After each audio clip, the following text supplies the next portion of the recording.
Okay, I wonder where the light switch is. Let me see, I feel a switch and then I feel too many switches over here. I think that's called a duplex switch. Ah, there's the light switch. Okay. Oh, before we start, my name is Steve Cavalaris with electricaltime.com. At least that's what the hat says. And we're in a bathroom, and this video is not going to be so much about code. It's going to be about designing something so that it makes sense. So the reason I decided to do this video, I've been to plenty of houses where, you go into a room and you open up the door, and let's say the door opens up this way, okay, this way, and you start punting around to where the switches are, and then you don't find any switches. Then what you find out later is that the switches are behind the door. All right, what's behind the door? Well, there's a ladder back there. Okay, how nice. All right, so when you're doing the electrical installations, let's say for new construction, here's a very, very simple question. Mr. or Mrs. Homeowner, which way is the door going to swing? Is it going to swing this way or is it going to swing that way? Find out. But I would assume in a bathroom like this, if this is the opening over here, it's going to open up this way. I know you're going nuts right now if you people are in the door business. Is it a left swing? Is it a right swing? I'm not going to get involved in that terminology. But what I suggest, look at the set of plans, see which way the door is going to swing, right? Because if it's going to swing this way without hitting the ladder, you want to put the switches over here, most likely.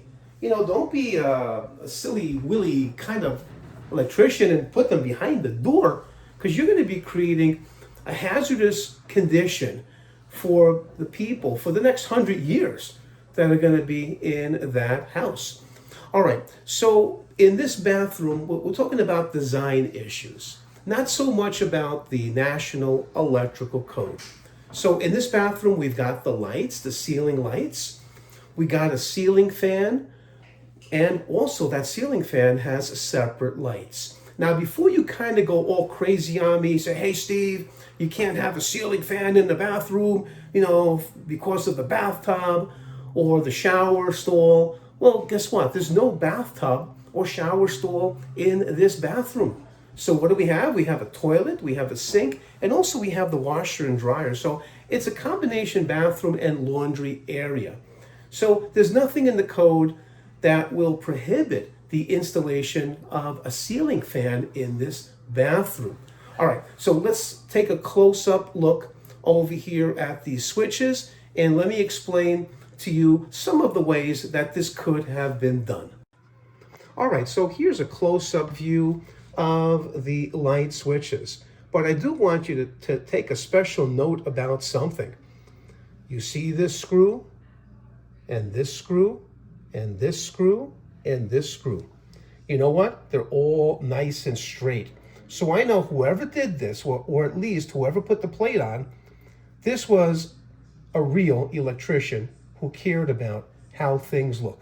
Because you can have a screw that's this way, this way, that way, and you know what? It just looks like shit. So either my suggestion is you make them all straight, or you make them all horizontal, so at least they look as good as they can be. All right, so when we hit this light switch here, that's going to turn off the lights. So let's turn that back on, and the lights go back on. All right, let's turn it back off, and let's see what this switch over here does. That switch turns on the light, and I'll show you right here. It turns on the light for the ceiling fan. All right, and that kind of maybe makes sense, maybe not. If this was a 3-gang box, okay, 3-gang box, that means we'd have a switch over here, another full switch over here, and another full switch over here. So the first switch should be the general lights for the bathroom. Then the next switch, in my opinion, would be the lights for the ceiling fan. Then the last switch would be the switch which would turn on the ceiling fan. All right, so let's go click that switch over here, and let's see what's happening with our ceiling fan. All right, there it is. All right, and then let's go ahead and just flip the switch so that we see that those lights are working, you know, the general lights for this bathroom. All right, now back to me. All right, so hopefully you got some good information out of today's video. Again, you know, it's not so much about the code, it's more about common sense, which I happen to see sometimes is not that common.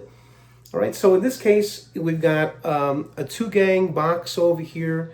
And for people that are watching this that are not electricians, you know, 2-gang box in this case means we can have, you know, 2 devices, normally 2 switches.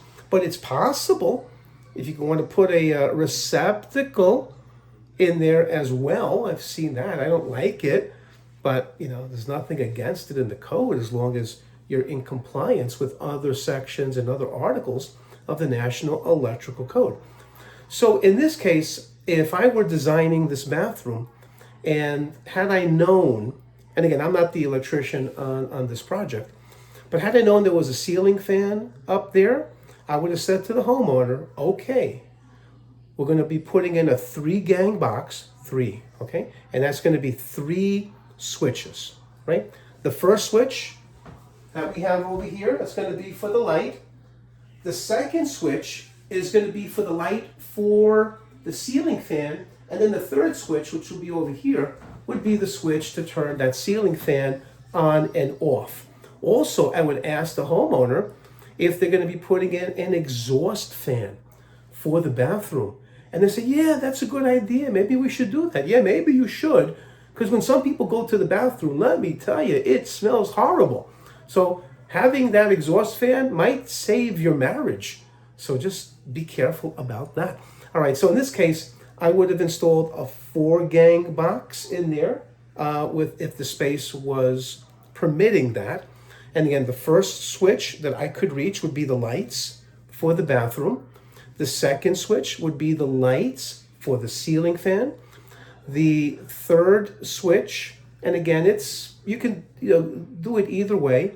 You can make the third switch for the bathroom exhaust fan, and maybe the fourth switch for the ceiling fan.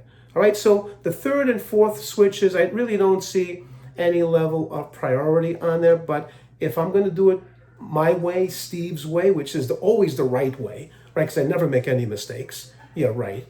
I put the bathroom lights on the first switch.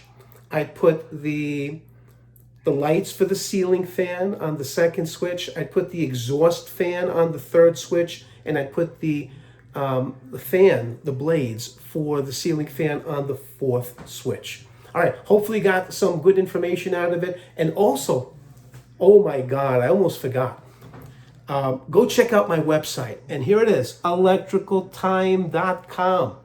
We got free code questions and answers on the National Electrical Code. Again, go to electricaltime.com and subscribe for my free code questions and answers. These videos and these questions, they're really designed for the electricians. They're not designed for homeowners or people that are not electricians, because I get really technical into the National Electrical Code. We go into the code book. But I wanted to do this video just so that we could talk about some of the common sense things that we should be looking at as the electricians when we're deciding where to put these light switches. You know, I did forget something.